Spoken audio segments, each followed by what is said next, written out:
où, voilà, tous, nous allons rechercher à travers les autres des joies pour moi. Et après, il va y avoir des périodes de purification, où là, il va y avoir assèchement, déception, trahison, sécheresse, tout ce que tu veux. Et là, si tu te laisses faire par Dieu qui est présent là-dedans, tu vas passer des joies recherchées pour moi, grâce à cette purification, tu vas passer à des joies recherchées pour toi. Vous voyez le décentrement? Vous allez passer d'une joie pour moi à une joie pour toi. Et que dit Thérèse? Savez-vous quand vous trouverez le bonheur? Quand vous renoncerez aux joies pour moi, pour vous, et quand vous passerez aux joies pour les autres. Nous connaissons des hauts et des bas. Et souvent, nous faisons payer à notre entourage nos bas. Comment? En montrant qu'on est de mauvaise humeur, quelque part c'est « aimez-moi ». À nouveau Thérèse et Marie de la Trinité. Donc Marie de la Trinité, petite parisienne, buissonnante, enfin, elle est désireuse, hein, parce qu'elle a fait une course de géant, elle est morte avec un lupus au visage. Et donc, elle connaît, ça rit beaucoup, ça pleure beaucoup, enfin, vous voyez ce que je veux dire?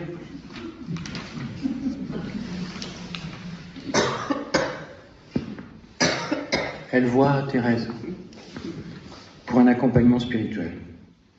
Un jour que je pleurais, c'est donc Marie de la Trinité qui raconte, ma maîtresse, maîtresse des novices, Thérèse, me dit de m'habituer à ne pas laisser paraître mes petites souffrances, ajoutant que rien ne rendait la vie de communauté plus triste que l'inégalité d'humeur. Est-ce que vous voyez, je veux revenir? L'égalité d'humeur est une ascèse, une purification, une mortification. On va apprendre à ne pas vivre prisonnier du ressenti. Pourquoi c'est important? Parce que aimer n'est pas sentir aimer. Aimer, c'est vouloir aimer. Et comme nous sommes en régime chrétien, en régime de la grâce, aimer, c'est vouloir se laisser aimer, pour ensuite essayer d'aimer. Mais vouloir n'est pas sentir aimer. Et pourquoi il y a aujourd'hui beaucoup de couples qui se font et se défont, comme dirait Calogero dans un de ses tubes, on peut s'aimer et se désaimer, et après on va se re-aimer, puis on va se redésaimer, enfin bon. Thérèse précise sa pensée à Marie de la Trinité. Quand vous n'êtes pas bien, c'est à vous de consoler Jésus. Ce n'est pas à lui de vous consoler. Je sais bien qu'il a si bon cœur que si vous pleurez, il viendra puis il va essuyer vos larmes. Mais ensuite, il s'en ira tout triste. Pourquoi? Parce qu'il n'a pas pu se reposer en vous. Fait câlin, câlin, toujours câlin. Il ne peut jamais dormir dans sa barque, pauvre Jésus. Ben si, c'est ça, c'est ça. Jésus aime les cœurs joyeux. Il aime une âme toujours souriante. Quand donc, ma sœur, saurez-vous lui cacher vos peines ou lui dire en chantant que vous êtes heureuse de souffrir pour lui? Là, je suis dans les colloques de petit Marcel Val. Je ne sais pas si ça vous dit quelque chose. Un petit de Thérèse. Donc c'est un tout petit, mais vraiment tout petit. Pas une grosse santé. Et éducation de Jésus, si c'est vrai, je pense que ça lève, que ça sent vraiment mieux, c'est Jésus, Marie et petite Thérèse se manifestent à lui. Allez, apprends à être heureux. Apprends à être heureux quand t'es pas bien. ça repose Jésus. Parce que, comme dirait Thérèse, il n'est pas obligé de faire des frais.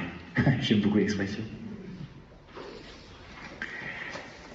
Mes frères et sœurs, aimer par le don de soi est une décision et pas une envie. Parce que si tu fonctionnes avec tes envies,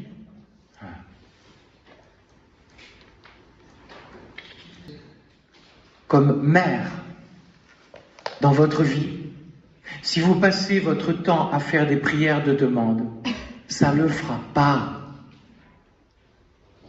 Parce que tu considères Marie comme un distributeur, comme pour Jésus. Comment veux-tu qu'elle soit mère? Si tu veux qu'elle soit mère, il faut la laisser être mère. Et la maman sait ce qui est bon.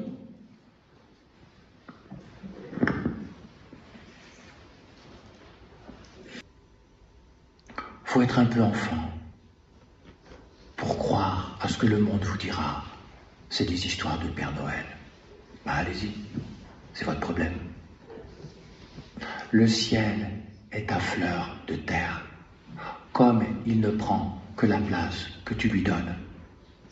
Si tu décrètes qu'il est dans ces nuages, il restera dans ces nuages, car tu entends, c'est toi qui commandes Dieu. Il n'entre jamais par effraction dans une âme, car l'amour est délicat.